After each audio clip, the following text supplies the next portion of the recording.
Brooklyn, New York. March 14th, 1958.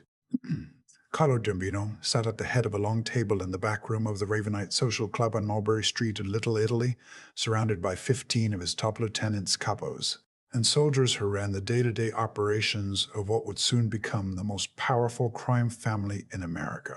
Gambino was 55 years old, had been controlling the family for less than 2 years after orchestrating the assassination of Albert Anastasia in October 1957, and was still consolidating power, still proving to skeptical family members that he deserved to lead, still establishing the rules that would govern how the Gambino family operated under his leadership.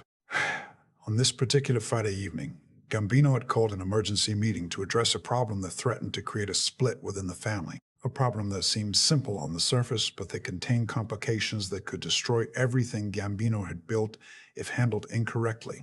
If you're watching the story about the night Carlo Gambino defied his own family to protect a black man and made them both millionaires, drop a comment telling us what city or country you're watching from. And subscribe so you never miss the dark stories that shaped American organized crime. The problem had a name: Marcus Washington. A 42-year-old Negro businessman who ran a successful numbers operation in Bedford-Stuyvesant, Brooklyn's largest black neighborhood. Washington had been operating independently for 12 years, had built his gambling business from nothing into an operation that generated approximately $300 in RAL annually, and had done so without paying tribute to any Italian crime family, without seeking permission or protection, operating entirely on his own in what he believed was his territory to control. For most of those 12 years, the Italian families had ignored Washington. Negro gambling operations in black neighborhoods were considered minor operations not worth the trouble of taking over, generating money but not enough money to justify the conflict that would come from muscling into communities where Italians had no natural connections or advantages. But by early 1958, several Gambino family members had begun arguing that Washington's operation was too successful to ignore that $300 annually was real money that should be flowing to the family, and that allowing a Negro gangster to operate independently without paying tribute set a bad precedent that would encourage other non-Italian criminals to think they could operate without mob permission. 3 weeks earlier, on February 21st, 4 Gambino soldiers had approached Washington at his office in Bedford-Stuyvesant and delivered a message. The family wanted 40% of Washington's gross profits. In exchange, the family would provide protection from rival operations and would ensure police didn't interfere with Washington's business. The message was clear: pay tribute or face consequences. Washington's response had been equally clear: no. He built his operation without family help. He operated in a black neighborhood where Italian mobsters had no connections. He didn't need their protection, and he wasn't going to pay 40% of his profits to people who'd contributed nothing to building his business. The 4 soldiers reported Washington's refusal to their capo, Tony Provenzano, who in turn reported it to the family's leadership. The consensus among most family members was simple: Washington needed to be taught a lesson. His refusal to pay tribute was disrespectful. His independence was a challenge to family authority. The standard response would be to kill Washington, take over his operation, and send a message to every other independent operator in New York that refusing mob demands carried fatal consequences. But Carlo Gambino disagreed, and that disagreement had created the crisis that brought 15 family members to the Ravenite Social Club on March 14th, 1958. Gentlemen, Gambino began, speaking in the quiet, measured tone that characterized all his communications, we're here to discuss Marcus Washington, to decide what we do about his refusal to pay tribute. I've listened to your arguments over the past 3 weeks. Most of you believe we should kill Washington and take his operation. You believe his refusal to pay is disrespectful and sets a bad precedent. I understand that position, but I disagree with it. And tonight, I'm going to explain why. Tony Provenzano leaned forward, his face showing frustration that had been building for weeks. With respect, Carlo, we've been over this. Washington refused us. He's a Negro who thinks he can tell the Gambino family no. If we let him get away with that, every small-time operator in the city is going to think they can refuse us. We'll look weak. We'll lose control. Gambino nodded. I understand your concern, Tony, but you're thinking about the situation too narrowly. You're thinking about the immediate problem, Washington's refusal, without considering the larger strategic implications. Let me ask you something. How much does Washington's operation generate annually? About $300,000 gross, Provenzano answered. And if we take over his operation, if we kill Washington and install our own people to run his numbers business in Bedford-Stuyvesant, how much do you think we'll make? Provenzano hesitated. Maybe $150,000. Maybe less. Negro neighborhoods are different. Our people don't have the same connections there. We'd need to hire local runners, build relationships with customers who trust Negro operators more than they trust Italians. It would take time. Exactly, Gambino said. So killing Washington and taking his operation would actually reduce our income compared to what we could make if Washington kept running the business successfully. Now, you might argue that we should take 40% of Washington's profits as tribute, which would give us $120,000 annually without having to run the operation ourselves. But Washington has refused to pay 40%. So we have three choices. First, we kill him and try to run his operation ourselves, making $150,000 or less. Second, we try to force him to pay tribute through threats and violence, which will create an ongoing conflict that costs money and attracts law enforcement attention. Or third, we make a different deal with Washington, one that benefits both parties. The room went silent. Several family members exchanged confused glances. They'd expected Gambino to either order Washington's death or to propose forcing him to pay tribute.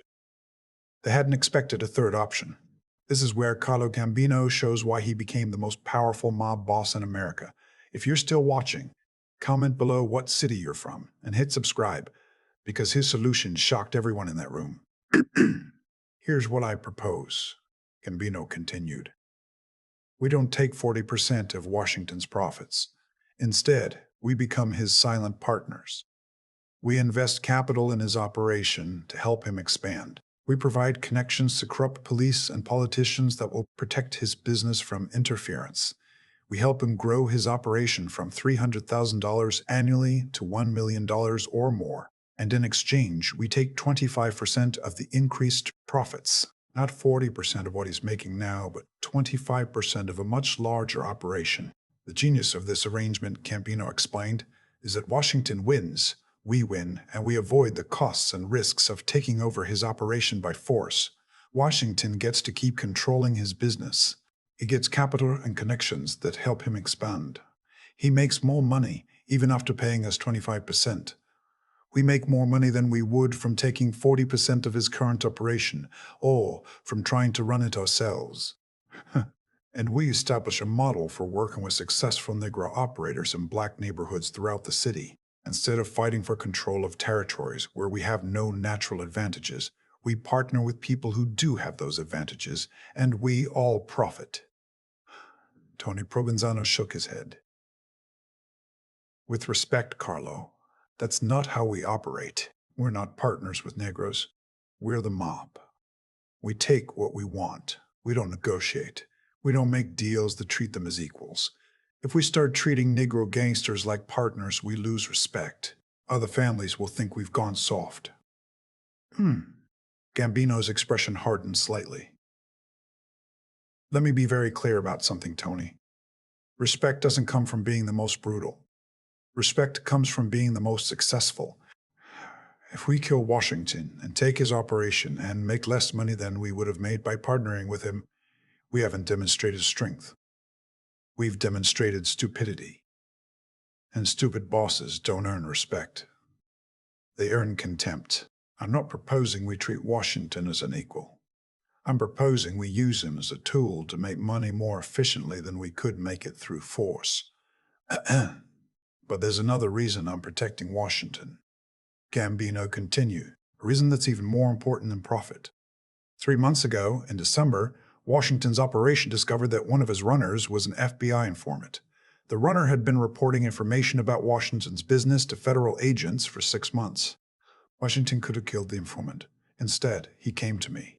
He told me about the informant. He gave me information that the informant had been collecting about her operations as well, because this informant was trying to build a case that connected Negro gambling operations to Italian mob families. Washington gave me that information knowing he was putting himself at risk, knowing he was sharing intelligence that could have been valuable to him because he believed it was the right thing to do. That act of trust, that willingness to cooperate without being forced, that's worth more to me than the money we'd make from taking over his operation.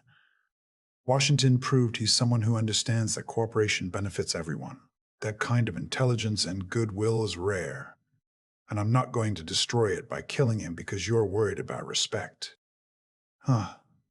The room erupted in arguments. Several family members supported Gambino's position, understanding that partnering with Washington was smarter than trying to take over his operation by force. Others, particularly older, more traditional members, argued that making deals with Negro gangsters violated the principles that the Italian mob was built on, that it showed weakness, that it would damage the family's reputation. The debate continued for over an hour. Various family members made their cases. Some threatened to refuse to follow Gambino's orders if he protected Washington. Others warned that other crime families would see this as evidence that Gambino was too weak to lead. The tension in the room grew until it seemed possible that the disagreement over Marcus Washington might actually trigger a split within the family. Finally, Gambino stood up. His voice when he spoke was quiet but carried absolute authority. "I've listened to your arguments. I understand your concerns, but I'm the boss of this family. I make the final decisions, and my decision is this. Marcus Washington lives. We partner with him. We help him expand his operation. We take 25% of the increased profits. And anyone who has a problem with that decision, anyone who thinks they can't follow my orders can leave this family right now. Walk out that door. I won't stop you. But if you stay, if you remain part of this family, you follow my orders. And my order is that Marcus Washington is under my protection. Anyone who touches him, anyone who threatens him, anyone who interferes with his operation, answers to me personally. Is that clear?" The room went silent. No one moved. No one spoke. They understood what Gambino was saying, that protecting Marcus Washington was now a test of loyalty to Gambino himself. That opposing this decision meant opposing Gambino's leadership, and opposing Gambino's leadership meant leaving the family or facing the consequences that came with challenging the boss. Finally, Tony Provenzano nodded. "It's clear, Carlo. Washington is under your protection. We'll follow your orders."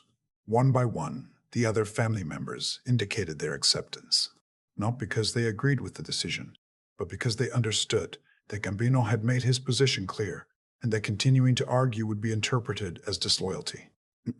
2 days later, on March 16th, Carlo Gambino met with Marcus Washington at a quiet restaurant in Brooklyn.